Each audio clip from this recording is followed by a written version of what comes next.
So I'm told that you can dehydrate anything. So today I am dehydrating some Parmesan cheese.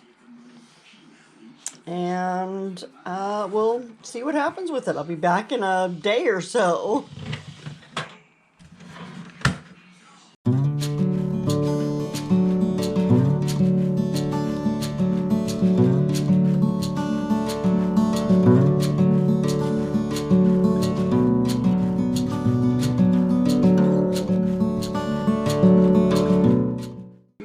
I think cheese, I don't want it to melt, so I'm going to do it at like 90 degrees.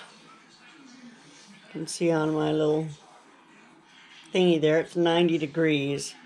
And I'll just turn that on and I'll check it again in the morning. So here's my now dehydrated Parmesan cheese.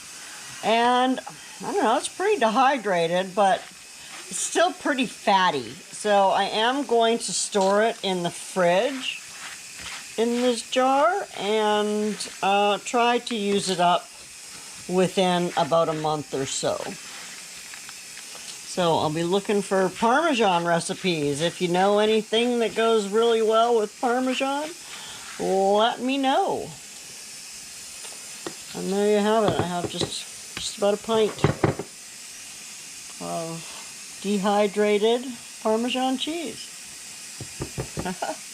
Look at the fat on my fingers. All the grease. You see how greasy that is. Anyway, cheese has a lot of fat in it.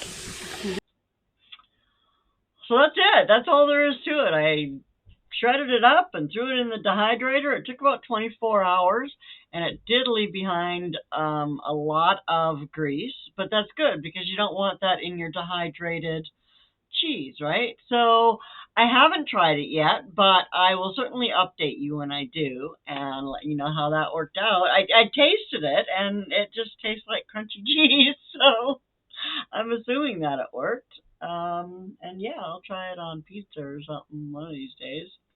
Anyway, thanks for popping in for this quick little video about dehydrating Parmesan cheese.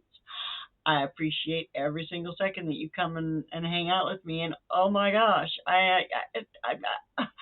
I'm flabbergasted that I have over 1,200 subscribers. I can still remember back when I had 8 subscribers, and I still love every one of you as much now as I did then. And I'm just so happy that you're here to hang out with me. So have yourself a fantastic day. Subscribe if you haven't. I almost forgot again to say that. Subscribe if you haven't.